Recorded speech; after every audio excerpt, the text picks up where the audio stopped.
السلام عليكم ورحمة الله وبركاته. الحمد لله وبه نستعين. أشهد أن لا إله إلا الله وحده لا شريك له، وأشهد أن محمدا عبده ورسوله، ونصلي ونسلم على هذا النبي الكريم سيد المرسلين وعلى آله وصحبه أجمعين.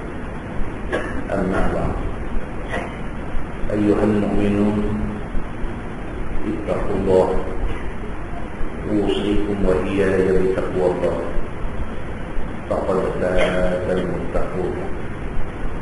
Muslimin dan muslimat, mudah-mudahan dirahmati Allah Subhanahu wa ta'ala. Di dalam sebuah hadis عن أبي هريرة رضي الله عنه كان الناس إذا رأوا أول الثمر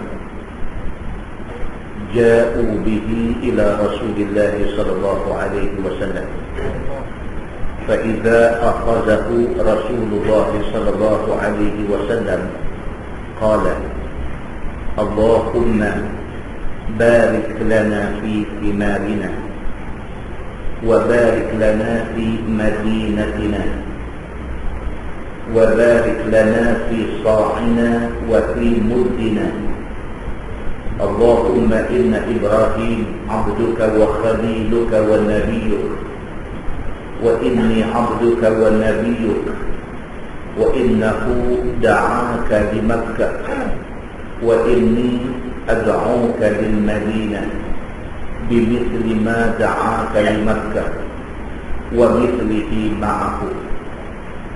قال: ثم يدعو أصغر وليد يراه فيعطيه ذلك الثمر، أو كما قال. Hadis sahih riwayat Imam Muslim dan Imam At-Tirmidzi daripada Abi Hurairah radhiyallahu anhu.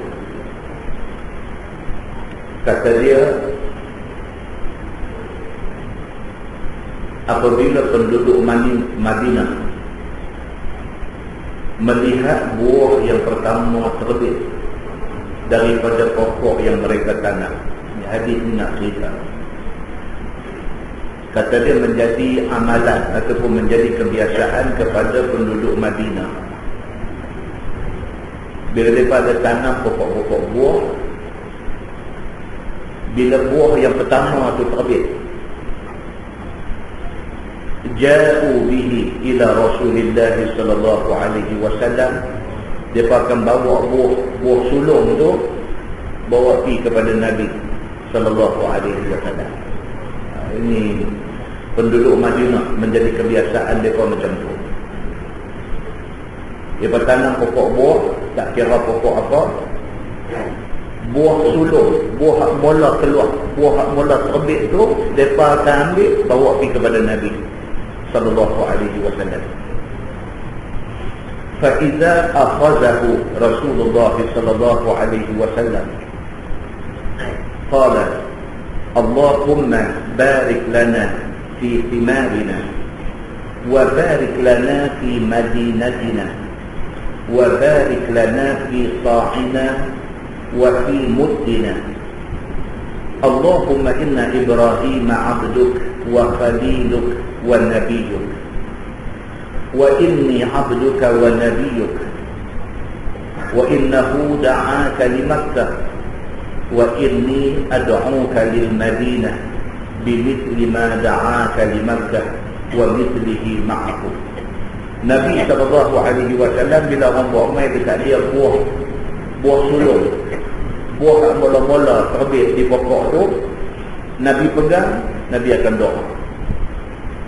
Nabi doa, dia kata, Allahumma barik lana fi thimarina, ya Allah berkatilah buah kami ni. Nabi doa. Wa barik lana fi madinatina, ya Allah berkatilah Madinah kami duduk ni, bumi Madinah, bumi yang kami duduk ni. Wa barik lana fi sa'ina wa fi muddina, ya Allah berkatilah timbangan dan sukatan kami. Kalau kami menyaga, kami timbang apapun biarlah ada barakah. Kalau kami menyaga, kami sukat apapun biarlah ada barakah. Allahumma inna Ibrahim abduka wa khaliluka wa nabiyyuk. Nabi doa, dia kata, ya Allah, ya Tuhan, sesungguhnya Ibrahim itu hamba engkau. Sesungguhnya Ibrahim itu khalil engkau, kesayangan engkau. Wa nabiyyuk, dan sesungguhnya Ibrahim itu nabi engkau. Wa inni abduka wa nabiyyuk. Nabi Muhammad kata, dan sesungguhnya aku juga hamba engkau dan aku juga nabi engkau. Wa innahu da'aka li Makkah. Nabi kata, sesungguhnya Nabi Ibrahim dulu minta doa kepada Allah supaya Allah memberkati Makkah. Wa inni ad'uka lil Madinah bimithli ma da'aka li Makkah. Nabi Muhammad kata, maka aku doa kepada Allah supaya Allah berkati Madinah seperti mana Nabi Ibrahim doa kepada Allah supaya Allah berkati Makkah. Jadi Mekah ni tuan-tuan, dia sinonim dengan Nabi Ibrahim. Kan kita pergi Makkah tu sendiri, Kaabah itu diletakkan asas pembinaan dia oleh Nabi Allah Ibrahim AS. Mekah dengan Nabi Ibrahim ni tak boleh buat apa dah. Banyak cerita Nabi Ibrahim ada di Makkah. Habis kita tawaf, sunat kita sembahyang, sunat tawaf di belakang makam Ibrahim. Bekas tapak kaki yang Nabi Ibrahim pijak masa dia bina Kaabah dulu. Suruh sembahyang di belakang makam Ibrahim itu Allah suruh dalam Quran. Allah suruh dalam Quran. Dalam Quran Tuhan kata, wattakhidhu min maqami Ibrahim musalla. Maka kamu ambillah makam Ibrahim itu, tempat pijak kaki Nabi Ibrahim itu, musalla, tempat semayang kamu. Maka orang yang pergi sana, dia tawaf, tak kira tawaf tu tawaf sunat ke, tak kira tawaf tu tawaf umrah ke, tak kira tawaf tu tawaf qudum ke, tak kira tawaf tu tawaf ifadah, tawaf rukun ke, tak kira. Lepas tawaf, sunat sembahyang di belakang makam Ibrahim. Sembahyang di belakang makam Ibrahim itu Allah suruh dalam Quran. Nak cerita kata apa? Makkah dengan Nabi Ibrahim AS ini cerita cukup banyak. Maka Nabi Muhammad SAW bila dia hijrah daripada Mekah pergi ke Madinah, bila Nabi sampai di Madinah, Nabi jadikan Madinah itu sebagai bumi Nabi. Nabi SAW doa Madinah itu supaya Allah berkati Madinah seperti mana Nabi Ibrahim minta kepada Allah supaya Allah berkati Makkah. Maka hadis yang kita baca malam ni, dia cerita penduduk Madinah, apabila dia tanam apa-apa pokok buah, bila dia dapat buah mola, dia bawa pergi kepada Nabi. Bila mai buah tu di depan Nabi SAW, Nabi doa, Nabi minta kepada Allah supaya Allah berkati buah-buah di Madinah ini. Nabi minta kepada Allah SWT supaya Allah berkati bumi Madinah ini. Nabi minta kepada Allah SWT supaya setiap timbangan, setiap sukatan yang dibuat oleh peniaga Madinah diberkati Allah Subhanahu wa ta'ala. Dan Nabi kata dalam doa dia, ya Allah, ya Tuhanku, seperti mana Ibrahim minta supaya engkau berkati Makkah, maka demikianlah aku minta supaya engkau berkati bumi Madinah dan segala benda yang ada di dalam bumi Madinah ini. Kata Nabi SAW, wa inni ad'uka lil Madinah bimithli ma da'aka li Makkah. Nabi Muhammad kata, aku minta kepadamu, ya Allah, supaya Madinah ni diberkati seperti mana Ibrahim minta kepadamu supaya Makkah itu diberkati. Wa mislihi ma'ahu, bahkan aku minta kalau boleh digandakan keberkatan di Madinah ini.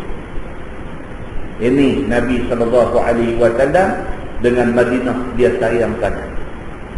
Dia sayang sangat. Itu sebab Nabi sebut dalam hadis dia, Nabi kata, siapa yang Allah SWT bagi rezeki kepada dia, dia sampai di Madinah, mintalah kalau boleh dia mati di Madinah.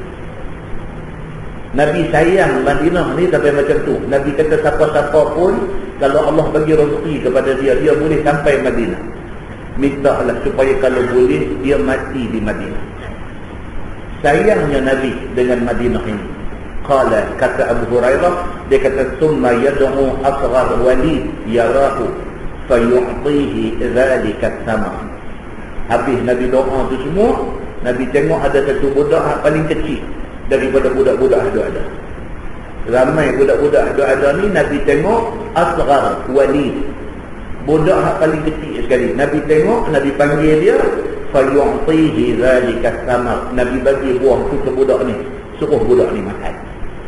Hadis itu hadis sahih, riwayat Imam Muslim dan Imam At-Tirmidzi. Muslimin dan muslimat yang dirahmati Allah sekalian. Daripada hadis ini dua perkara kita nak ambil. Yang pertama ialah persoalan tabarruk. Tabarruk daripada perkataan barakah. Kan kita duk kata berkah. Orang Penang kata barakah. Kan, pada Penang ada barakah store, maka dia sebut barakah. Arab kata barakah. Barakah tamarbuqah, barakah. Barakah ni makna dia apa? Barakah ni maksud dia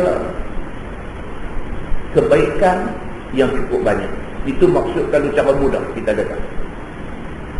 Berkat ni orang maksud dia ialah apa dia? Kebaikan yang tak terkira banyaknya. Itu berkat. Bila kata hidup kita ni berkat, maknanya hidup kita ni dilimpahi kebaikan yang cukup banyak. Itu barakah. Baik. Asal barakah ini ialah daripada Allah Subhanahu wa ta'ala. Manusia tidak boleh beri berkat. Asal-asalnya berkat ni, barakah ini daripada Allah Subhanahu wa ta'ala. Tapi berdasarkan kepada nas-nas yang ada daripada Quran ataupun daripada hadis Nabi sallallahu alaihi wasallam, ada menunjukkan kata Allah Subhanahu wa ta'ala ada mengkhususkan barakah ni kepada benda-benda tertentu. Asal-asal barakah ni Allah ada, tak ada lain. Tapi daripada Quran dan daripada hadis main kepada kita beritahu kata Allah ada bagi barakah ni kepada beberapa benda. Di antaranya apa dia? Allah Subhanahu wa ta'ala jadikan Al-Quran itu sebagai satu kitab yang penuh barakah. Quran itu satu kitab yang penuh barakah. Yang kedua, di antaranya apa dia? Allah jadikan masa, ada masa yang barakah. Jadi semua ada nas. Saya tak mau hurai panjang, pasal tiap-tiap satu benda dia ada nas dia. Yang pertama, Quran itu Allah jadikan dia sebagai satu kitab yang penuh barakah. Quran akan menjadi kitab yang penuh barakah apabila dia dibaca, apabila dia difahami, dan apabila dia diamalkan.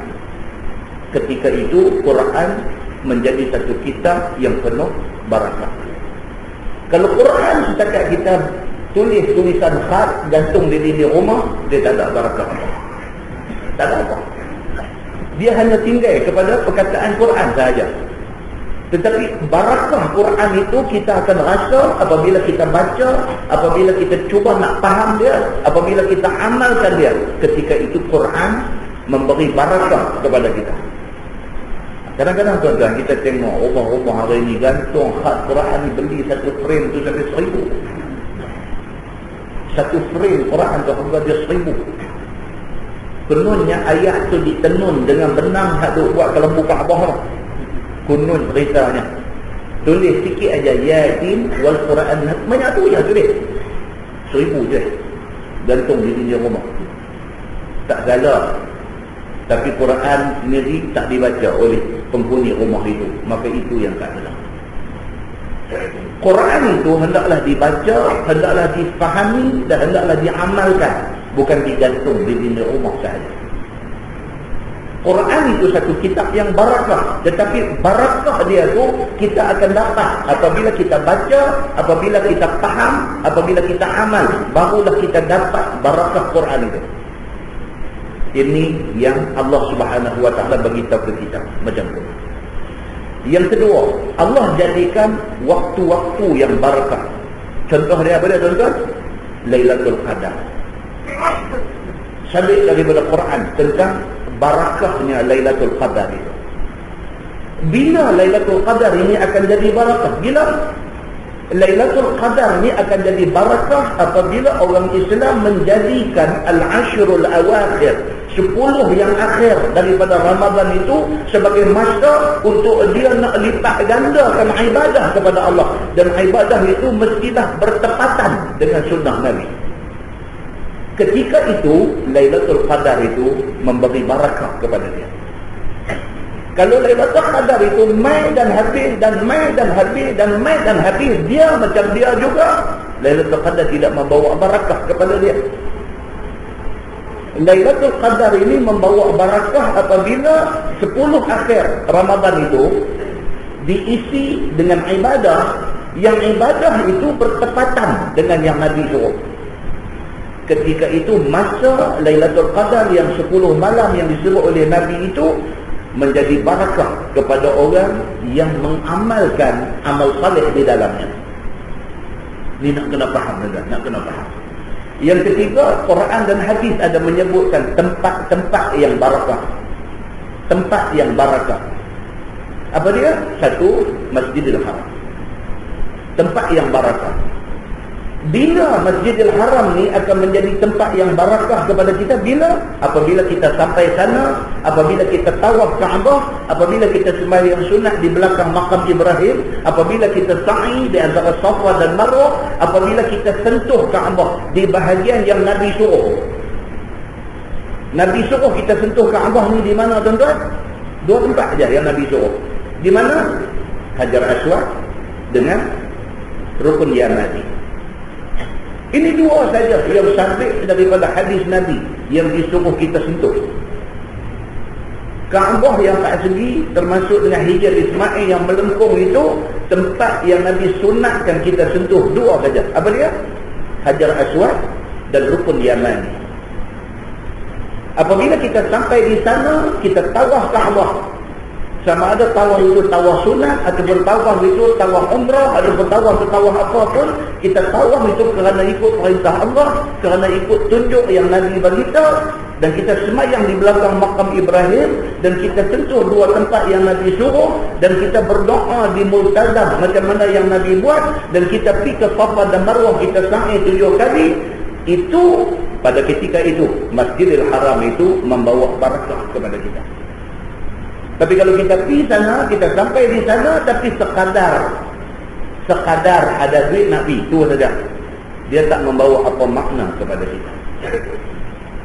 Trend hari ni tuan-tuan, trend pergi umrah ni sudah menjadi satu trend. Cuti sekolah lepas 2 minggu, jemaah umrah daripada Malaysia sahaja ada dekat 40,000 orang. Haji, jemaah haji daripada Malaysia satu tahun 25 ke 26,000 orang sahaja. Tapi umrah ni baru lepas ni, 2 minggu lepas ni, jemaah daripada Malaysia ada dekat 40,000 orang. Yang pi kerana nak beribadah, yang pi kerana rindu kepada perintah Allah, yang pi kerana trend pun ada. Dia pergi, dia tidur di hotel, dia tak terus semayang di masjid. Ini pi trend.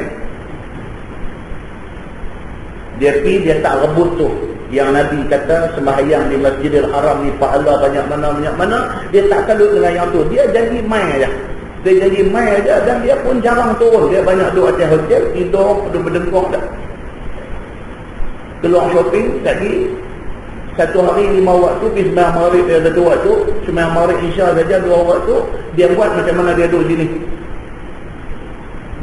Kawan milik dia kata, tak turun lah. Tak apalah, pergi dulu.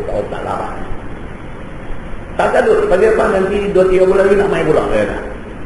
Tak apalah, hampa main jangan-jangan, hampa pilih aku selalu lah. Tuan-tuan percaya ada orang macam ni? Dia pergi umrah, dia macam ni? Ada, tuan-tuan. Maka pada ketika itu, Masjidil Haram tidak membawa barakah kepada dia. Tak membawa barakah kepada dia. Benda ni menjadi barakah apabila kita buat macam yang kita sebut tadi. Yang kedua, tempat yang sabit barakah dia daripada nas yang ada, apa dia? Masjid Nabawi. Masjid Nabawi membawa barakah kepada kita apabila kita sembahyang di sana. Apatah lagi kita dapat sembahyang di Raudhah itu. Dan Masjid Nabawi membawa barakah kepada kita apabila kita pergi sembahyang itu kerana nak menunaikan apa yang Nabi sebut dalam hadis dia, bahawa pahala orang yang sembahyang di Masjid Nabawi ni sekian-sekian banyaknya. Kita nak sambut apa yang Nabi kata tu, maka ketika itu Masjid Nabawi membawa barakah kepada kita. Bila kita sampai di sana, kita ziarah makam Nabi, kita nak bagi salam kepada Nabi. Pasal apa? Pasal di sana ada hadis kata Allah Subhanahu wa taala bagi balik roh kepada Nabi untuk Nabi bangkit jawab salam kita. Kerana tu maka kita bagi salam kepada dia. Maka ketika itu Masjid Nabawi membawa barakah kepada kita. Dan yang ketiga, tempat yang membawa barakah kepada kita apa dia? Masjidil Aqsa. Masjidil Aqsa. Tuan-tuan baca surah Al-Isra, cerita tentang Isra dan Mi'raj Nabi. Subhanallazi asra bi'abdihi lailan minal masjidil harami ila al-masjidil aqsa allazi barakna hawla. Yang kata Masjidil Aqsa ni apa dia? Tempat yang kami berkati persekitarannya.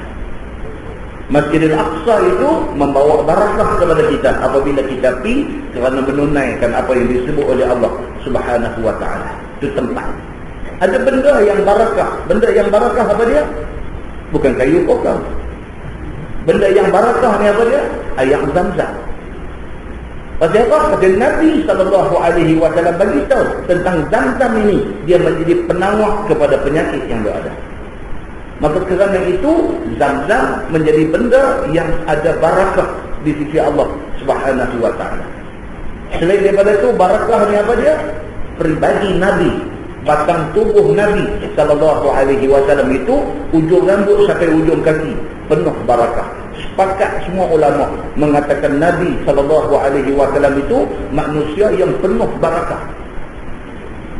Adapun selain daripada itu tidak disebut di dalam mana-mana nas. Tuan-tuan tengok bila wafat Nabi sallallahu alaihi wasallam, Sayyidina Abu Bakar As-Siddiq menjadi pengganti Nabi. Ada Abu Bakar disuruh orang buat benda pelik-pelik ke dia? Tak ada. Tak ada. Nabi sallallahu alaihi wasallam kalau dia minum, bekas minum dia orang berebut. Tapi tidak ada satu hadis pun menceritakan tentang Abu Bakar As-Siddiq apabila dia minum bekas hayat dia orang nak berebut minum. Tak ada. Pasal apa? Pasal tidak ada barakah kepada selain daripada Nabi sallallahu alaihi wasallam. Ada. Yang ada barakah ini yang sabit daripada nas ni siapa dia? Nabi sallallahu alaihi wasallam. Orang lain daripada Nabi ini kita boleh buat baik dengan dia, minta dia tolong doa kepada kita, itu saja. Nak ingat pelik-pelik dekat dia, kata ni dia ni satu orang yang macam ni, dia ni satu orang yang apa ni, minta dia minum air dia, kita nak terhabis apa? Tidak ada sabit daripada mana-mana nas. Kalau sekiranya nak ambil berkat dengan cara tu, sahabat-sahabat lebih ramai mengambil berkat daripada Sayyidina Abu Bakar As-Siddiq, daripada Sayyidina Umar Al-Khattab, daripada Sayyidina Osman bin Affan, daripada Ali bin Abi Thalib. Pasal apa? Pasal mereka ni duduk dalam senarai orang-orang yang dijamin syurga oleh Allah Subhanahu wa taala. Pun tidak berlaku begitu. Muslimin dan muslimat yang dirahmati Allah sekalian, maka yang pertama hadis yang kita baca tadi, dia nak cerita tentang soal barakah. Penduduk Madinah apabila tanam pokok buah, bila dapat buah, buah pi ke Nabi. Suruh Nabi doakan supaya keberkatan itu ada pada tanam-tanaman mereka. Maka itu dia panggil apa? Dia panggil tabarruk. Yang kedua tentang Nabi Ibrahim alaihissalam. Hadis dari cerita Nabi sallallahu alaihi wasallam, Nabi Muhammad sallallahu alaihi wasallam, dia doa, dia sebut Nabi Ibrahim. Dia sebut seperti mana Nabi Ibrahim itu minta kepadamu ya Allah supaya engkau berkati Makkah, maka demikianlah aku minta kepadamu ya Allah supaya engkau berkati Madinah. Siapa Nabi Ibrahim ni? Hebat sangat kalian. Hebat sangat. Sampai hari ini pun kita semayang, kita ni umat Nabi Muhammad, sampai hari ini kita semayang tahiyat akhir, kita selawat kepada Nabi Ibrahim alaihissalam di samping Nabi Muhammad sallallahu alaihi wasallam. Hebat dia. Pernah dalam sebuah hadis menceritakan tentang Nabi sallallahu alaihi wasallam satu hari duduk jalan nak pergi masjid. Nabi sampai di masjid, hadis riwayat daripada Abdullah bin Abbas radhiyallahu anhu. Bila Nabi nak sampai di masjid, dengar sahabat-sahabat ni duduk berbincang tentang 4 orang Nabi. Sahabat berbincang. Ada sahabat kata, hebat Nabi Ibrahim ini, sehingga dia dipanggil Khalilullah. Nabi Ibrahim dipanggil Khalilullah. Kalau tuan-tuan tengok di dalam tafsir Ibnu Katsir, dia cerita, ingat Khalilullah itu malaikat maut mai beritahu dekat Nabi Ibrahim. Dalam Ibnu Katsir dia ada bawa satu riwayat tentang benda ni. Nabi Ibrahim alaihissalam ni di antara kegemaran dia, dia suka orang main rumah dia. Ini Nabi Ibrahim ni, dia antara satu kegemaran dia, dia suka orang main rumah dia. Kalau sehari tak ada orang main rumah dia, dia pergi cari orang, panggil main di rumah dia. Dia suka orang tak macam kita. Kita suka orang main rumah kita. Kadang-kadang kita suka, bini kita tak suka, sebab dia nak kena bantu ayah. Kan? Kita suka panggil kawan tu, panggil bini muka kerekot. Dia kita jumpa di masjid tak boleh. Bini ni yang kata bini kita ni. Jumpa di masjid tak boleh lah. Awak dua ajak orang main ke rumah. Pasal apa? Pasal nak kena bantu ayah. Bantu ayah pun jadi masalah lah. Alah bantu ayah pun tak apa. Gula lah payah. Tak bisa cari gula pula. Belum gula payah lu pun tak suka juga. Kan? Tak boleh. Nabi Ibrahim alaihissalam dia suka orang main rumah dia. Pasal apa dia suka orang main rumah dia? Pasal rumah yang ramai orang main, rumah itu Allah Subhanahu wa ta'ala bagi rahmat kepada penghuni dia. Maka Nabi Ibrahim alaihissalam dia pergi cari. Kalau tak ada orang main rumah dia, dia pergi cari. Satu hari dia pergi keluar cari, tak dapat orang nak ajak main rumah dia. Balik dari Ibnu Katsir terjadi. Balik tengok ada satu orang dia tak kenal, dia ada di rumah dia. Dia tanya, kau ni siapa? Dia kata, aku tak kenal, aku tak pernah tengok hang. Apa jawab dia ni? Dia kata, ana malakul maut. Aku malaikat maut. Allah, dia kata. Dia kata, aku bukan main nak kerja, nak cabut nyawa tak. Tapi aku main kerana nak beritahu Allah Subhanahu wa ta'ala bagi dekat engkau satu gelaran, Khalilullah. Khalilullah. Makna dia apa? Orang yang rapat dengan Allah ataupun kesayangan Allah. Siapa yang main bagi tu, title tu? Malaikat maut diutuskan oleh Allah main bagi tahu dekat Nabi Ibrahim bahawa engkau lah Khalilullah. Hadis tadi, bila Nabi SAW main masjid, dengar sahabat ni duk sembang. Seorang duk cerita pasal Ibrahim, hebat dia ni. Pasal apa? Pasal dia diberi pingat Khalilullah, kesayangan Allah. Seorang lagi pula duk cerita Nabi Musa pun hebat juga. Pasal apa? Pasal dia dipanggil Kalimullah. Kalimullah maksudnya orang yang bercakap dengan Allah. Tuan-tuan, Nabi Allah Musa alaihissalam, ingat balik cerita dia di mana? Di Jabal Tursina. Di Jabal Tursina dia berdialog dengan Allah. Maka dia dipanggil Musa Kalimullah. Disebut pula tentang Nabi Allah Isa alaihissalam. Nabi Isa alaihissalam dipanggil Ruhullah. Ruh Allah. Pasal apa? Pasal ambil sempena dia lahir tak ada bapa. Ruh yang dikirim dari sisi Allah Subhanahu wa ta'ala dipanggil dia Ruhullah. Disebut pula tentang Adam alaihissalam. Adam ini dalam Quran, dalam hadis, dalam apa disebut istafahu. Disebut ni Adam alaihissalam ni istafahullah. Dia ni orang yang dipilih oleh Allah. Jadi sahabat-sahabat duk cakap tentang benda ni. Bila Nabi sampai, dia kata apa? Qad sami'tu kalamakum wa ta'ajjubakum. Nabi kata, aku dengar hampa duk cakap dan kehairanan hampa tentang empat orang ni. Aku dengar tadi, Nabi kata. Anna Ibrahim Khalilullah. Nabi kata hampa duk bercakap tentang Ibrahim dan hampa kata dia ni Khalilullah. Dia ni kekasih, kesayangan Allah. Wa huwa kadzalik. Nabi kata memang betul. Memang betul. Ibrahim itu Khalilullah. Ibrahim itu kesayangan Allah. Wa Musa kalimuh. Nabi Muhammad kata dan Nabi Allah Musa alaihi salam itu kalimuh. Dia orang yang bercakap dengan Allah. Wa Isa ruhuh wa kalimatuh. Manakala Isa pula dia adalah ruhullah. Wa Adam istafahullah. Nabi Muhammad kata dah hampa duk sebut tadi tentang Adam alaihi salam. Dia pilihan Allah. wa huwa kadzalik. Nabi kata betul apa yang hangpa kata. Cerita tentang yang kata Ibrahim itu Khalilullah, yang kata Musa itu Kalimullah, yang kata Isa itu Ruhullah, yang kata Adam itu Istafahullah, itu semua betul. Nabi kata, Nabi endorse apa yang dicakap oleh sahabat-sahabat ni. Qala Nabi SAW. Kemudian Nabi Muhammad kata apa? Ala wa inni habibullah wala faqra. Nabi kata, tapi hampa kena tahu, aku habibullah, aku kekasih Allah, wala faqra. Nabi kata, aku tidak berniat nak berbangga dengan benda itu. Nabi kata, wa ana awwalu syafi' musyaffa' wala faqra.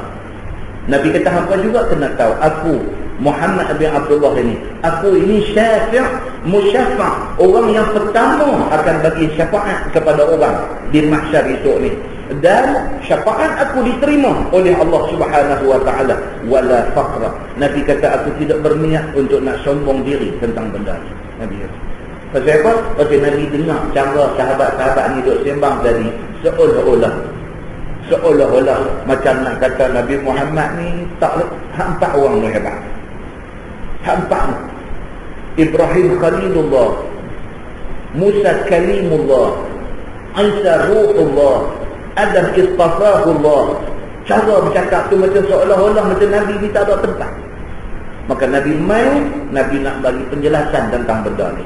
Nabi kata, hampa kata tentang 4 orang ni betul. Nabi kata, tapi hampa jangan lupa, aku ni habibullah, aku ni kekasih Allah, wala faqra.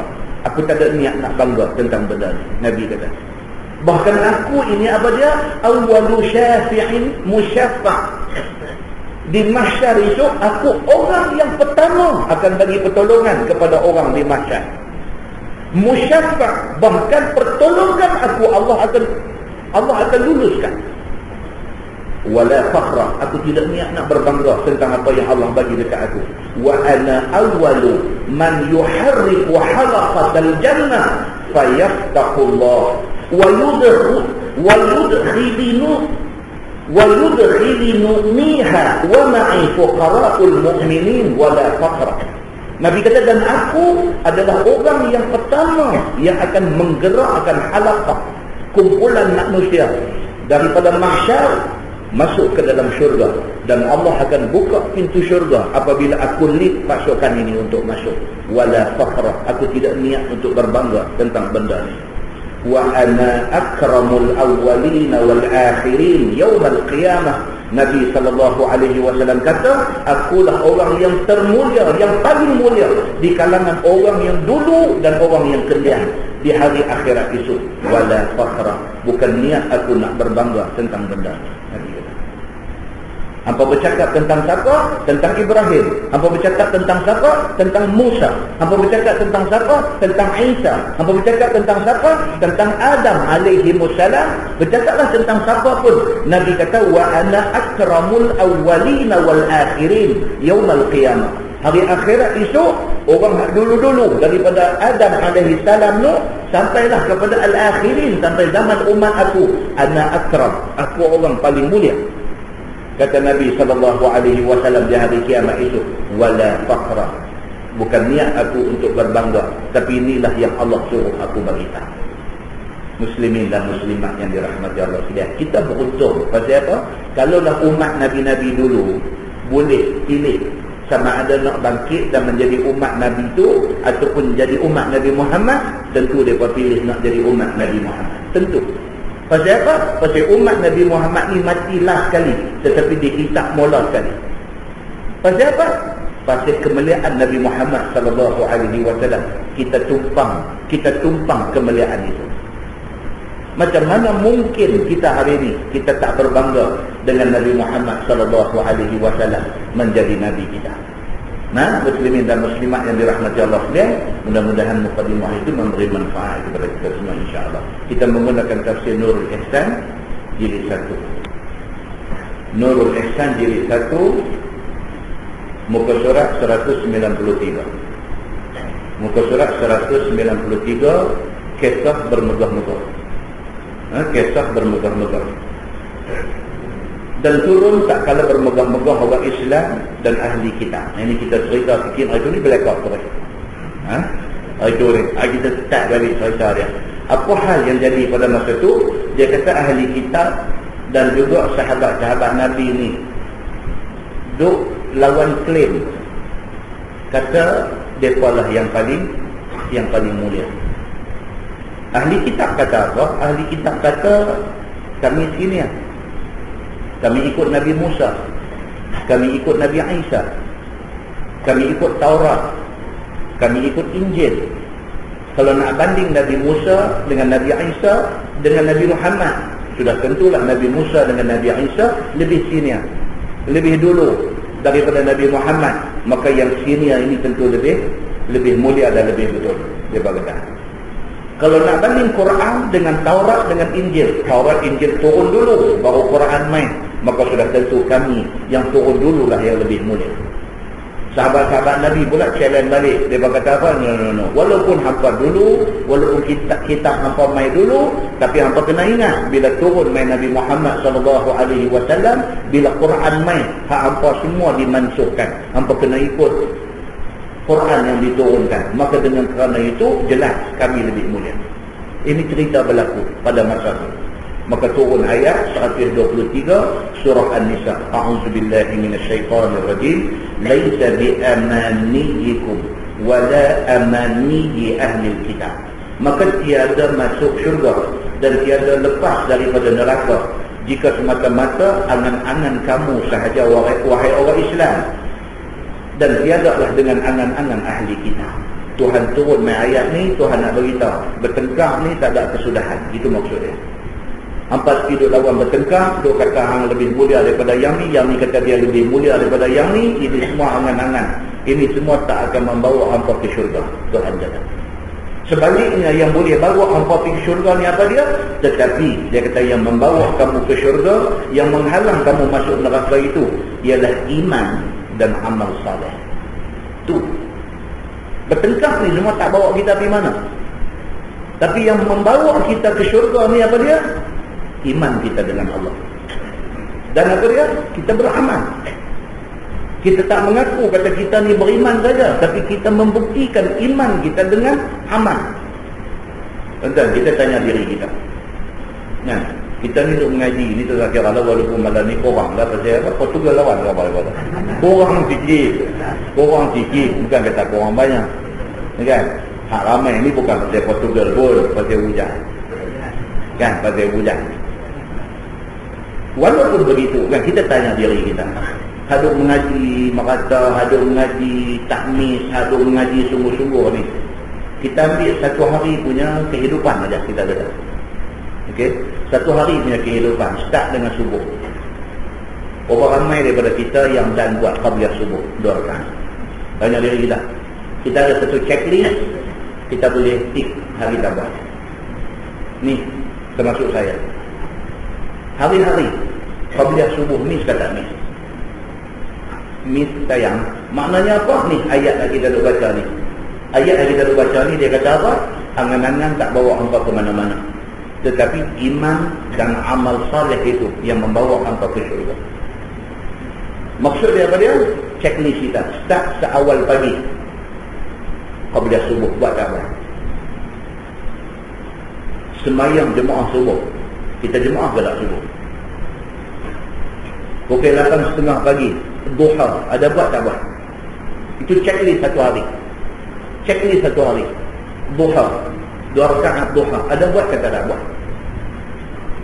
Kemudian semayang waktu ni subuh, zuhur, asar, maghrib, isya, ada tinggal ke tak tinggal?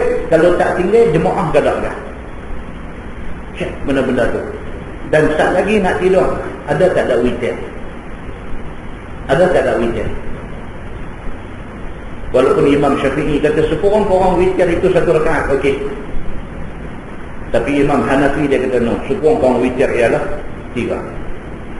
Kita tak buat ke tak lagi? Banyak tu ya. Tosah buku checklist bagi banyak-banyak. Kalau kita nak tambah pun satu aja lagi. Apa dia? Qabliyah subuh. Kemudian sembahyang fardu subuh, zuhur, asar, maghrib, isya jangan tinggal, dan kalau boleh sembahyang jemaah 5 waktu. Kemudian selepas subuh Quran baca. Lepas tu 8.30 duha. Tak kira kita kerja apa, kita kerja di mana, mau 1000 daya, tak mau 1000 alasan. Jangan bagi excuse dekat Tuhan, malu muka kita. Kita nak bagi excuse dekat Tuhan, abang kata saya ni duha ni tak boleh pasal saya. Jangan tuan-tuan, malu muka. Daripada setengah jam selepas syuruk, waktu subuh habis, kata Bukit Oba, kata 7:05 minit kata habis waktu subuh syuruk. Daripada 7:05 minit tu ambil setengah jam. Lepas setengah jam itu sudah mula waktu duha. Waktu duha ni lagi tak masuk zuhur, lagi tu ada waktu duha. Tak bolehkah kita nak selit 2 rakaat dalam tempoh masa tu? Nak kata apa dekat Tuhan yang kata kita tak boleh buat ni? Nak kata apa kat Tuhan? Saya sibukkah? Saya kerjakah? Tempat kerja saya tak benarkan saya semayang? Nak kata apa dekat Tuhan? Tuan-tuan, qabliyah subuh, kemudian semayang fardu, subuh, zuhur, asar, maghrib, isya, tak mau tinggal, dan semayang tu biarlah berjemaah. Lepas tu lepas immediately lepas subuh pegang Quran. Tak boleh banyak semuka baca. Tuan-tuan, kalau baca surah Al-Mulk 30 ayat, 2 muka setengah. Masa Osmani 2 muka setengah, 5 minit Surah Al-Mulk 2 muka setengah, 30 ayat tu 5 minit Kalau semuka, bayangkan berapa minit? 2 minit, tuan-tuan. Nak kata apa dekat Tuhan yang kita tak baca Quran ni, walau semuka pun tak boleh baca ni? Nak kata apa kat Tuhan hidup ni? Allah bagi dekat kita 24 jam, tuan-tuan. 24 jam tu nak tarik kenok 2 minit untuk nak baca semuka Quran. Kita nak kata tak boleh dekat Tuhan ni, nak kata apa? Itu yang dikatakan apa? Amal soleh. Dalam ayat ni Tuhan kata laisa bi amaniyikum wala amaniyi ahli kitab. Cerita syurga ni bukan cerita cakap-cakap. Cerita syurga ni bukan cerita angan-angan. Cerita syurga ni bukan cerita omong kosong. Tetapi cerita syurga ni apa dia? Cerita mesti beriman dan buat amal. Amal kita cari sekurang-kurangnya kita boleh buat satu je. Hak kita sebut tadi aja. Qabliyah subuh 2 rakaat, subuh, zuhur, asar, maghrib, isya, jangan miss. Dan kalau boleh jemaah. Kalau tak boleh jemaah dengan imam masjid pun, dengan kawan kita seorang, kita jemaah. Longgak dah tu, dah bagi longgak dah. Kalau kita tidak boleh semayang zuhur awal waktu pun tak apa, pukul 2 kita semayang dengan kawan kita, jemaah juga. Quran tak boleh baca 30 ayat, tak boleh baca 2 muka setengah, baca 1 muka 2 minit aja sudah. Start daripada pukul 8.30 pagi nak pergi zuhur, curi sikit masa untuk duha 2 rakaat. Sebelum tidur, mengantuk macam mana pun, ambil ayat sembahyang Allahu Akbar, witir 3 rakaat. Boleh maintain benda tu, boleh istiqamah dengan benda tu pun tuan-tuan, akhirat esok tuan-tuan tengok apa yang Tuhan bagi. Satu benda aja teringat kat kita masa tu apa? Ish, aku kalau aku tahu benda ni, aku buat start daripada aku akil balik, aku tak tinggal benda ni. Melihatkan apa yang Allah bagi dekat kita tu, kita rasa aku buat ni tak banyak mana, tapi hak Tuhan bagi dekat aku sampai banyak ni. Tetapi masa tu menyelesai, so tidak ada guna. Saya pesan dekat tuan-tuan, benda ni tuan-tuan, Allah bisa segala biasa. Kita buat, dia jadi amalan kita. Bila tak buat, kita rasa macam tak kena. Tuan-tuan jadikan amalan sebelum tidur, macam mana pun witir buat. Kalau tuan-tuan tidur tak witir, tak boleh kena. Dia kemai benda tu. Dia rasa macam ada satu benda aku miss. Bangkit dia, pergi pancang ayat semayang. Dia ingat mengantuk sangat ni, buat satu sudah lah. Dah tuan-tuan. Kalau tuan-tuan dia amal 3, tuan-tuan tak boleh buat satu, dia akan buat 3. Sementara benda tu dia nak jadi biasa dengan kita, lawan kena kuat sikit. Dan benda tu dah jadi kebiasaan kepada kita. Allahu Akbar. Sujud syukur kita kepada Allah. Terima kasih ya Allah, Engkau anugerahkan kepada aku kekuatan untuk nak buat amal yang sikit ni. Sikit tuan-tuan, berbanding nikmat yang Allah bagi kat kita. Domai tadi kami ada cerita tu sembang. Sahabat kata, Ustaz, tak tahu kata sahabat kita seorang doktor apa nama, kena brain cancer. Daripada hari diagnose, confirm, kata brain cancer, doktor terus kata 100 days. 100 hari. Tapi sebelum cukup 100 hari, habis. Bukan abang doktor tu, dia tahu tak? Dia pun tak tahu. Tapi pengalaman dia, kalau kes macam ni boleh tahan berapa lama. Dia harap 100 days, 99 hari habis. Duk elok, duk sihat, duk apa, Allah bagi kesenangan, kemewahan, kaya. Kata nak abang, Allah bagi satu orang. Masa tu tuan-tuan, duit ada tak ada guna, apa ada pun tidak bawa makna, melainkan balik kita menghadap Allah Subhanahu Wa Taala dalam keadaan kita tak ada apa-apa. Baru nak menyesal, baru nak rasa silap, baru nak rasa kalaulah ya Allah, Engkau bagi aku hidup balik, aku nak buat benda ni. Muslimin dan muslimat yang dirahmati Allah sekalian. Ini benda yang Allah Subhanahu Wa Taala nak hadap kat kita dalam ayat ni. Angan-angan tidak membawa kita ke mana-mana. Sebaliknya iman dan amal saleh itulah yang membawa baik kepada kita. Firman Allah, "May ya'mal su'an yujza bih." Ayat cukup bahaya. "May ya'mal su'an yujza bih." Barang siapa yang buat jahat, nescaya dibalas dengan dia. Allah buat turun satu ayat pendek aja, tapi makan dalam. Tuhan kata apa? "May ya'mal su'an." Siapa buat benda benda jahat, yujza bih, Tuhan tentu balas. Sama ada Tuhan balas itu akhirat esok ataupun atas dunia, Tuhan balas siap dah. Bila turun ayat ni tuan-tuan, orang yang paling kuat menangis ialah Sayyidina Abu Bakar As-Siddiq. Sayyidina Abu Bakar As-Siddiq bila turun ayat ni, ayat 123 surah An-Nisa ni, bila Nabi baca ya, "Man ya'mal su'an yujza bih." Siapa buat jahat, Tuhan balas. Abu Bakar teriak. Abu Bakar As-Siddiq teriak.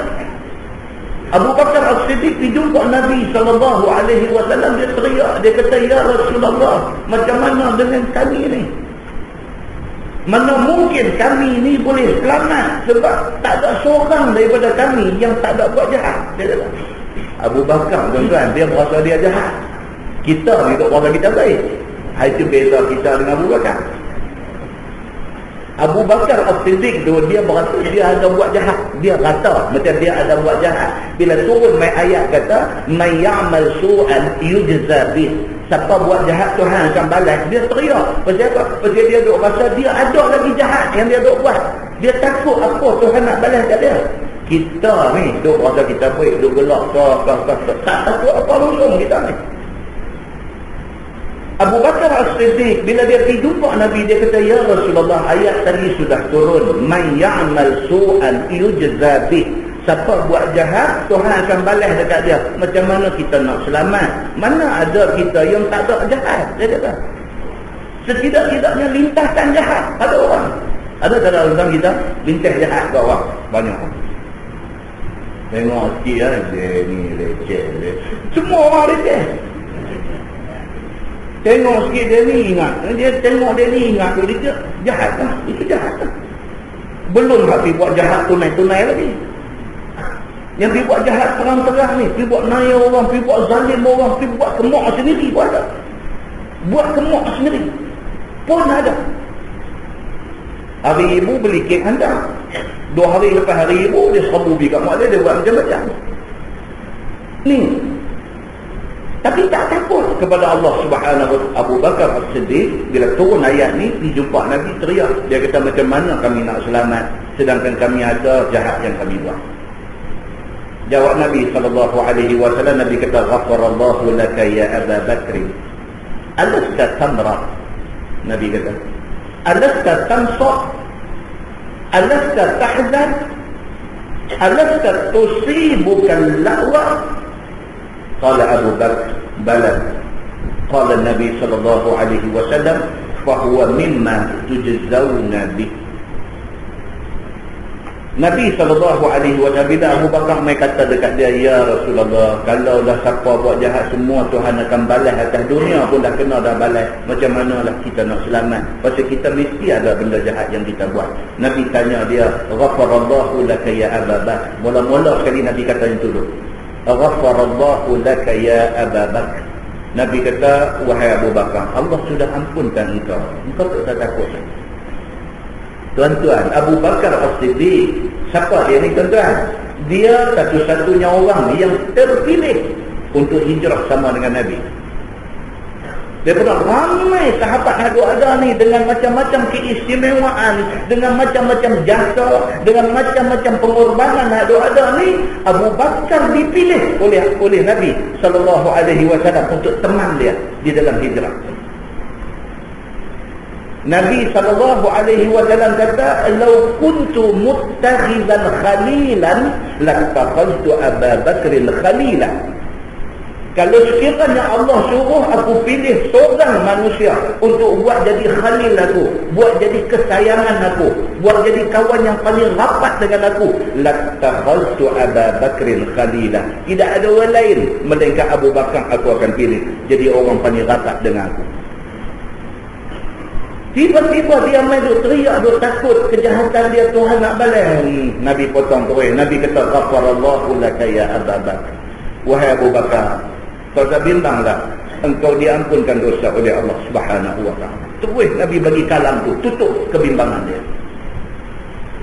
Nabi tengok muka Sayyidina Abu Bakar, nampak macam tak puas hati, nampak macam Nabi ni saja nak comfort feeling aku ke?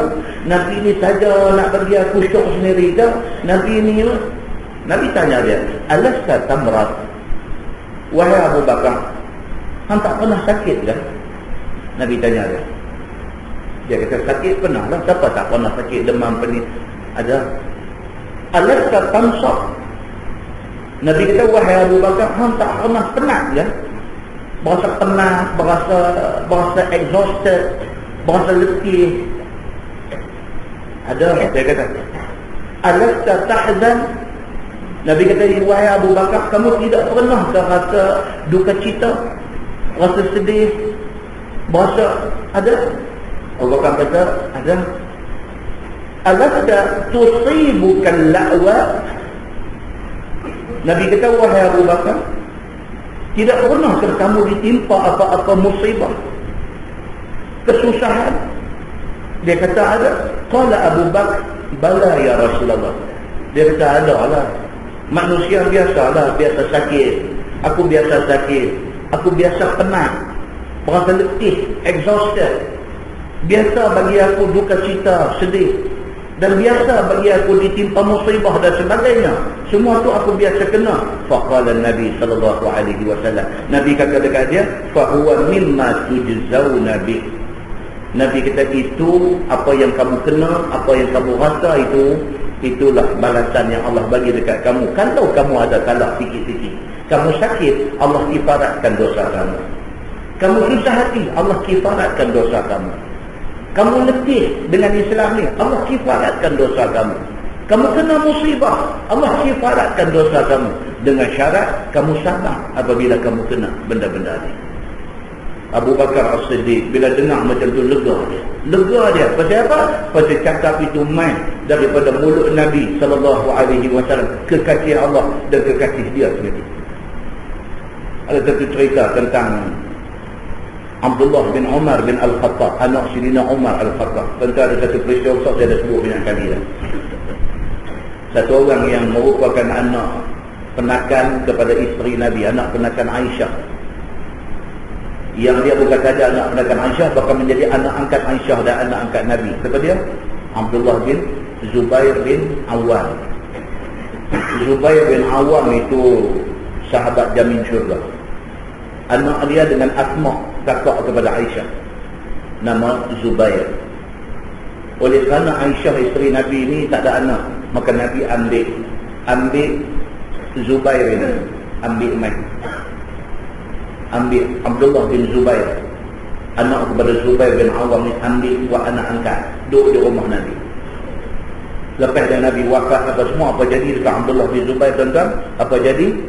Dia kena bunuh dengan Hallaj bin Yusuf Al-Thaqafi. Kita dah cerita dah dulu. Dia kena bunuh dengan Hallaj bin Yusuf Al-Thaqafi, satu orang panglima tentera yang cukup ganas. Dia bunuh anak angkat Nabi, kemudian dia salib, disular pada satu kayu, disandak di dinding Kaabah. peristiwa yang paling gelap, paling malam di antara benda yang paling malam di dalam sejarah Kaabah ni. Apabila anak angkat Nabi dibunuh dan mayat dia disandak di dinding Kaabah. Abdullah bin Umar bin Al-Khattab, anak Sidina Umar Al-Khattab, pada masa itu pesan dekat anak-anak murid dia ni. Abdullah bin Umar bin Al-Khattab pesan dekat anak-anak murid dia ni, jangan ada siapa pergi lalu kot tu. Jangan sampai mata kita terpandang wajah anak angkat Nabi yang dibunuh dan disalib dan disandak di dinding Kaabah ni. Jangan, dia pesan. Dalam pada duk pesan tu, sampai juga mereka. Lepas tu duduk di tepi dinding Kaabah. Mereka nak pergi nak kawal. Nampak? Abdullah bin Umar bin Al-Khattab, anak Sidina Umar Al-Khattab ni, bila dia tengok saja depan mata dia, dia tak mau tengok benda ni, tapi Allah takdirkan dia nak tengok. Dia tengok satu sahabat Nabi, satu anak angkat Nabi dalam keadaan macam tu, duduk tersandar di dinding Kaabah. Bila dia tengok tu, dia kata apa? Dia kata, semoga Allah Subhanahu wa ta'ala bagi kepadamu apa. Dia baca ayat ni. Ayat ni, barang siapa man ya'mal su'an yujza bih. Barang siapa yang ada buat jahat, Allah akan balas atas dunia ni. Bila balas tu dia clear lah, dia kata salah apa. Abdullah bin Umar bin Al-Khattab, bila dia tengok saja mayat Ibnu Zubair yang tersandar di dinding Kaabah ni, dia kata apa? Dia kata, ya Ibnu Zubair, wahai Ibnu Zubair, aku tidak kenal kamu melainkan kamu seorang yang cukup baik. Dia kata, aku tidak kenal kamu melainkan kamu ni satu orang yang gemar berpuasa. Dia kata, aku tidak kenal kamu melainkan kamu satu orang yang selalu qiyamul lail. Aku tidak kenal kamu melainkan kamu satu orang yang sangat memelihara silaturahim. Aku tidak kenal kamu melainkan kamu orang yang baik-baik. Apa yang menimpa kamu pada hari ini, dia kata mudah-mudahan Allah tebus semua kesilapan yang kamu buat sebelum ini. Dia kata lalu itu, dia terus jalan. Ini tuan-tuan, dia berkaitan dengan ayat apa? Man ya'mal su'an yujza bih. Maksud dia apa tuan-tuan? Maksud dia, kita kalau ditakdirkan Allah, kita kena apa-apa benda sakit, benda susah, kena naya, kena zalim dan sebagainya, mudah-mudahan apa yang kena itu dia mengkifaratkan dan menebus mana-mana silap yang kita ada buat sebelum daripada itu. Dengan syarat apa dia? Kita sabar. Nah, firman Allah, faulaika yadkhuluna al-jannah wa la yuzlamuna naqira. Maka bermula segala mereka yang masuk akan syurga dan tiada dizalim mereka itu sebesar mata biji tamar sekalipun. Orang-orang kita tak bersama. Man ya'mal su'an yujza bih. Barang siapa yang mengerjakan jahat, nescaya dibalas akan dia. Sama ada balas itu di akhirat ataupun balas di dunia, yakni dengan bala, ujian dan pencubaan dikenakan kepada dia. Seperti mana kisah Abdullah bin Zubair, anak angkat Nabi sallallahu alaihi wasallam itu. Baik, firman Allah, wala yajid lahu min dunillahi waliyan wala nasira. Dan tiada dapat baginya daripada lain Allah itu wali, dan tiada yang dapat menolong. Hak boleh tolong kita ni siapa dia tuan-tuan? Allah saja. Tak daripada kita mati masuk dalam kubur tu, tak siapa boleh tolong. Kita dengan apa yang kita bawa mati, itu aja. Hak boleh tolong kita ni siapa dia? Allah saja. Rahmat Allah, belah kesian Allah saja yang boleh menyelamatkan kita daripada siksa dia. Firman Allah, wa man ya'mal minas salihat min zakarin aw unsa wa huwa mu'min. Dan barang siapa beramal suatu daripada amal yang saleh, sama ada laki-laki ataupun perempuan, dan dia beriman dengan Allah dan Rasulnya, fa ulaika yadkhuluna al-jannah wa la yuzlamuna naqira. Maka bermula segala mereka itu masuk, mereka itu akan syurga, dan tiada dizalim mereka itu walau sebesar mata biji tamar sekalipun. Syarat dia apa dia? Dia kata syarat dia ya'mal minas salihat, buat amal salih. Allah tak akan buat naya kita. Tuan-tuan, Allah nak buat naya ke? Kalau kita kok mana cerita pun bangkit apabila subuh 2 rakaat kita tak tinggal, Allah nak buat naya kita ke? Allah tak buat naya kepada siapa-siapa pun. Apatah lagi kepada hamba yang macam ni punya menjaga amal salih, Allah tak akan buat naya kepada siapa-siapa. Barang siapa yang jaga benda-benda ni, dia buat amal saleh, tak kira dia laki-laki, tak kira dia perempuan, wa huwa mu'min, bahkan dia beriman dengan Allah, fa ulaika yadkhuluna al-jannah. Depa Tuhan kata tentu masuk syurga. Wala yuzlamuna naqira. Tuhan tak buat nanya depa. Wa man ahsanu dinan mimman aslama wajhahu lillah wa huwa muhsin. Dan tiada seorang yang terlebih elok agamanya daripada mereka yang berserah ia akan mukanya bagi Allah semata-mata. Allah Subhanahu wa ta'ala kata, orang yang paling elok agama ialah orang yang ikhlas hati di dalam beragama. Orang yang paling elok ialah orang yang buat apa pun ikhlas. Satu perkataan yang mudah sebut, tapi nak dapat ikhlas tu susah. Tuan-tuan, kita ada mak, kita ada ayah tu. Kita jaga mak kita, kita jaga ayah kita. Kita ikhlas ke tak? Allah aja yang tahu. Allah aja yang tahu. Allah bagi dekat kita satu mak, satu ayah, umur 80-90. Duk kencing bau kain, duk berak kadang-kadang ujian. Kita kena jaga mak kita, ayah kita, kita kena jaga. Tapi kita jaga tu ikhlas ke tak? Allah aja yang tahu. Ada jaga pasal apa? Pasal takut kat ni jiran keliling kata apa lah dia ni anak sampai di mana orang kata siapa boleh. Kita jaga ni pasal apa? Pasal orang tu kata tak ikhlas kita jaga orang tua. Kita jaga, kita bukan tak jaga orang tua tu, tapi terselit dalam sudut hati ni. Daripada hidup duk menyusang aku mati buat orang ni. Ada tuan-tuan, dia main macam ni. Sehari dia boleh jaga, seminggu dia boleh jaga, dia main sebulan, dia main setahun, dia main setahun. Tak duduk sekali, duduk rumah asin-asin, cari mak telefon, ni hamai tak ni ayah hang. Kita dengar telefon tu, kita terus berasa nak pergi ke, ataupun kita mulut dia betul dulu. Allah, leceh, bunyi dulu. Tapi pergi ke tak? Pergi. Urus tak orang tua ni? Urus.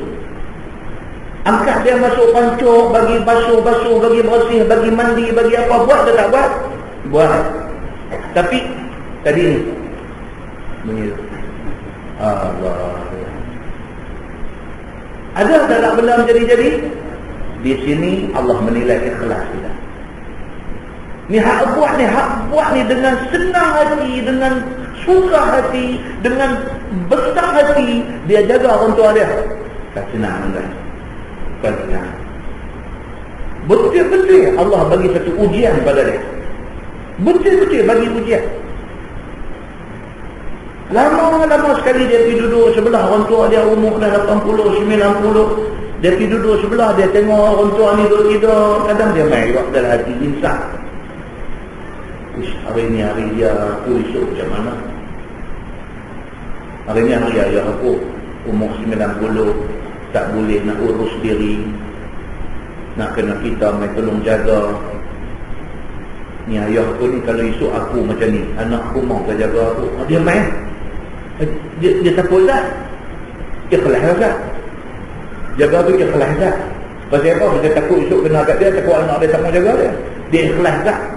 Tak. Lepas itu leceh dia tak. Dia cakap kasar-kasar dengan mak dia, dengan ayah dia. Dia kata, mak ni dan ayah-ayah ni duduk macam ni, pakailah pampers. Dia kata, dia molak lah. Antara ni kata, aku tak mau, aku tak boleh tahu. Tak boleh lah macam ni, ni ayah ni buat macam ni, ni anak-anak semua kerja. Molak lah. Tak pakailah pampers apa. Tak apa, saya bayar duit. Tak apa, beli pampers. Dia ingat benda ni boleh selesai dengan duit dia. Tuan-tuan, ini yang Allah Subhanahu wa ta'ala bagi tahu kat kita ni, fa ulaika yadkhuluna al-jannah wa la yuzlamuna naqira. Allah Taala kata depa ni pergi syurga dah. Allah tak akan buat naya depa sikit pun. Tapi syarat dia apa? Wa man ahsanu dinan mimman aslama wajhahu lillah wa huwa muhsin. Siapa dia? Orang yang macam ni. Dan dia adalah seorang yang terlebih elok agamanya daripada mereka yang serah dia akan muka dia kepada Allah semata-mata. Dia ikhlas kerana Allah semata-mata buat benda ni. Inilah orang yang paling elok agama dia. Dan ia muahad akan Allah Subhanahu wa ta'ala. Bagi dia Allah satu aja. Arahan Allah aja dia patut. Firman Allah, wattaba'a millata Ibrahim, dan ikut dia akan agama Nabi Ibrahim yang muwafaqah ia bagi agama Islam, hanifan, yakni agama yang lurus, sebenar-benar lurus. Firman Allah, wattaqadallahu Ibrahim khalila. Ini dia semua. Apa dia? Dan telah mengambil oleh Allah akan Nabi Ibrahim itu berbuat khalil. Khalil ni makna apa tuan-tuan? Satu makna dia kesayangan. Allah jadikan Nabi Ibrahim ini khalil, jadi kesayangan Allah. Khalil juga maksud dia apa? Apabila Nabi kata lattakhaztu Aba Bakrin khalila, aku akan jadikan Abu Bakar ini sebagai khalil aku. Maksudnya kawan yang paling close, yang paling rapat kepada aku. Maka Allah jadikan Nabi Ibrahim itu khalilah. Dia adalah kesayangan Allah Subhanahu wa ta'ala. Pilihan yang bersih mahabbah semata-mata. Tuhan sayang Ibrahim ni sehabis-habis sayang. Oh, kalau baca cerita Nabi Ibrahim pun panjang cerita dia. Panjang cerita Nabi Ibrahim. Baik, firman Allah, walillahi ma fis samawati wa ma fil ardh. Dan bagi Allah Ta'ala barang yang dalam 7 lapis langit dan barang yang ada dalam bumi, milik dan kejadian dan hamba. Semua ada di 7 lapis langit, ada atas muka bumi, duduk tang mana pun, semua hak Allah, semua hamba Allah, semua tunduk kepada perintah Allah. Wa kana Allahu bikulli syai'in muhita. Dan adalah Allah Ta'ala dengan tiap-tiap suatu meliputi ilmu dan meliputi kudrahnya. Allah Ta'ala tahu semua. Dia tahu semua apa ada dalam dunia ni, yang terang, yang terselindung, hak cakap ada, hak tak cakap lagi, semua Allah Ta'ala tahu belakang. Bahkan kudrah Allah, kekuasaan Allah itu ada di mana-mana. Maka sentiasalah Allah bersifat dengan yang demikian itu. Semua benda tunduk dekat Tuhan dan Tentu sedang dari sikit hari ni gempa bumi merata tempat. Ni sikit hari ni, Allahu Akbar, gempa bumi merata tempat. Dan peliknya Allah Subhanahu wa ta'ala buat ke alam, ke makhluk dia ni, kadang-kadang gempa baru 7.4 skala Richter saja, dia membawa tsunami. Baru ni gempa dekat Andaman, dekat India ni, gempa tu 7.8 skala Richter, tak ada tsunami. Ilmu manusia tentang benda ni dia jadi ceramah dia. Pakar-pakar dalam bidang apa? Sistemologi yang dia panggil, yang buat kajian tentang benda ni, mereka ni boleh buat satu guideline. Kalau sekiranya gempa melebihi daripada 7.5 boleh membawa kepada tsunami, tapi tak mesti jadi. Kalau Tuhan kata tak jadi, tak jadi. Dia last sekali Tuhan pegang atas. Hampa punya ilmu, hampa punya kajian, hampa punya research, hampa punya survey, hampa punya bidang apa akademik, hampa apapun, last sekali Tuhan pegang atas sekali. Tak mesti kajian, ambil sampel, ambil apa, buat kajian sana sini semua. Ini finding dia, ini dapatan dia. Tak mesti apa yang hang kata tu jadi. Kalau sekiranya Allah tak kata jadi. Allah nak bagi tahu kepada semua makhluk dia, kata dia ni apa dia? Rabbul Alamin. Dia Tuhan, dia Rabb kepada seluruh alam ni. Kalau dia kata jadi, baru jadi. Dia kata gempa cukup kuat, tsunami tak jadi, dia kata tak jadi tsunami. Ni dalam sikit hari ni kita di Malaysia ni, dia panas ni, panas terik. Dia main hujan macam hari ni daripada pukul 7.30 tadi ni.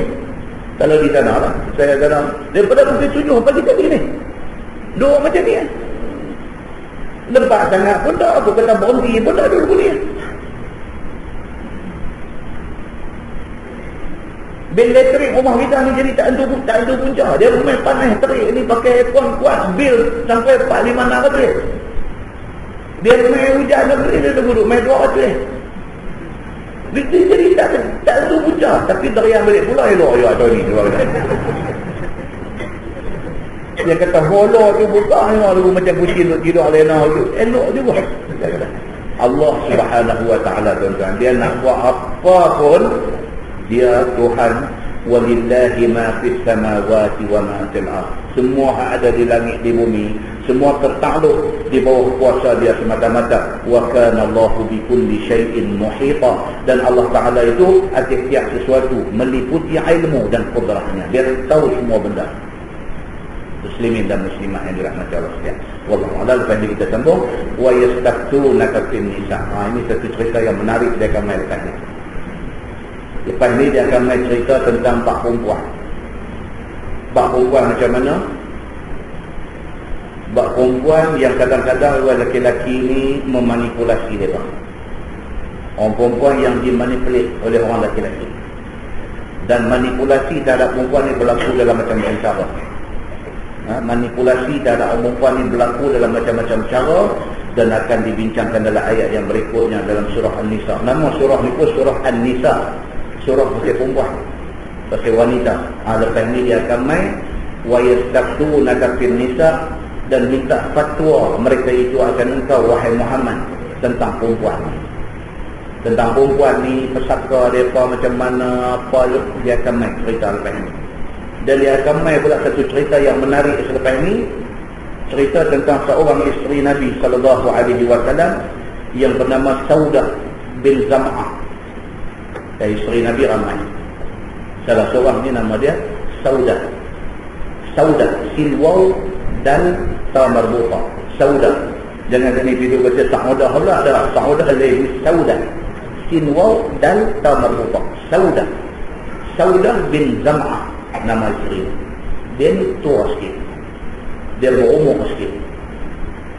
Nabi tak ada buat apa kat dia, tapi dia ni dia rasa pasal dia tua sikit, dia berumur sikit, dia rasa macam dia ni tak apa nak segak sikit. Jadi Saudah ni rasa macam dia takut kot Nabi nak ceraikan dia. Padahal Nabi tak pernah ingat pun nak cerai dia. Saudah ingat macam tu, kan? Maka Saudah ni dia tak mau kehilangan kedudukan dia sebagai ummahatul mukminin, sebagai isteri Nabi. Dia tak mau hilang tu kedudukan sebagai isteri Nabi. Maka dia kompromis dengan Nabi. Saudah ni dia kompromis dengan Nabi. Dia kata apa dekat Nabi? Dia kata, ya Rasulullah, aku relakan giliran aku diberikan kepada Aisyah. Sebab Aisyah ni isteri Nabi yang paling muda, dan Nabi pun sayang dekat dia. Kita akan datang insya-Allah panjang umur, tuan-tuan. Kuliah kita penghabis bulan depan. Kuliah penghabis nama apa tu? Dah lah cuti sekolah, tak ada kuliah. Dia main pula kuliah penghabis pula insya-Allah pada bulan depan. Pasal apa? Bulan 8 pusat, tuan-tuan. InsyaAllah dalam orang bilang belah tak? Dan nak main puasa dah. Tu masa benda, masa dia duduk jalan macam tu. Satu benda yang kita perlu besarkan, yang kita perlu seriaukan ni apa dia? Bila puasa ni duduk main cepat, maknanya kita ni duduk makin tua. Bukan kita risau pasal tua, tapi kita risau pasal bekal kita tak cukup lagi. Sedangkan tarikh kematian itu sesuatu yang tetap. Dah stated lah, Syamsuri Ahmad dia akan mati pada berapa hari bulan berapa, tahun bila, pukul berapa, jam dia bila, minit dia bila, second dia bila. Benda tu sudah termaktub. Termaktub maksudnya tertulis. So day by day kita menghampiri tarikh tu. Kita bukan makin jauh dengan tarikh itu, kita makin dekat dengan tarikh itu. Dia hari ini dengan esok-esok kita makin dekat dengan tarikh mati kita.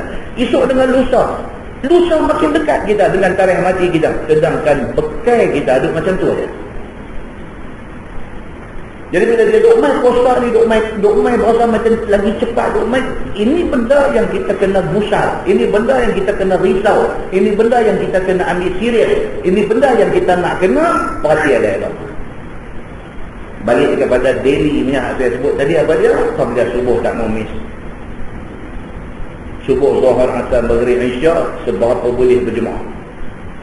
Tak boleh masjid pun berjemaah dengan bini, dengan anak di rumah. Jemaah. Lepas subuh Quran. Start daripada 8.30 pagi dan ke atas sebelum Zuhur tu, duha jangan miss. Sebelum tidur witir jangan tinggal. Ditakdirkan Allah dia jaga pukul 4 pagi tahajud, at least 2 rakaat. Walaupun Nabi Aisyah kata Nabi ni rakaatain, summa rakaatain, summa rakaatain, summa Nabi dia buat 2 rakaat, 2 rakaat, 2 rakaat, 2 rakaat. Apabila dah dekat dengan nak masuk subuh, summa autar, kemudian Nabi pun witir. Kita ni 2 cukup, tak mau tambah banyak-banyak. Ditakdirkan Allah jaga pukul 4 pagi, ayat semayang Allahu Akbar, witir, tahajud rakaatain, 2 rakaat. Tuan-tuan, jadikan kebiasaan. Jadikan kebiasaan. Hari-hari mata kita tengok kematian. Hari-hari. Tak tengok pun telinga dengar kematian. SMS masuk, telefon main, orang bagi tahu, sahabat kita apa semua tak ada lah. Kita kata pasal apa? Brain tumor. Oh, pasal apa? Tak tahu lah, dengar kata high blood. Pasal apa? Tak tahu, dengar kata heart attack. Tak tahu dia kata accident. Macam ni punya cerita dok mai. Ambil yang kebal. Dia habis. Kita yang nak menyusul dia ni, apa persiapan kita? Tuan-tuan, bulan puasa, bulan Ramadan ni fokus betul-betul. Quran bagi banyak, ibadat bagi kuat, sedekah jariah kita bagi lebih sikit. Tidak dalam amount yang banyak, sikit, tapi kita bagi. Kalau boleh hari-hari puasa tu RM1, RM2, RM5 bagi. Pasal apa? Pasal Nabi SAW kuat berderma. Tetapi Nabi berderma di dalam bulan puasa karihil mursalah, seperti angin yang bertiup. Dia lepas, dia spend untuk kebaikan ni dalam bulan puasa. Macam tu punya Nabi spend. Kita ambil juga, tidak dalam amount, dalam jumlah yang besar, sikit, RM1. Mai tarawih di masjid apa? Lepas RM1 dan tabung. Bulan puasa.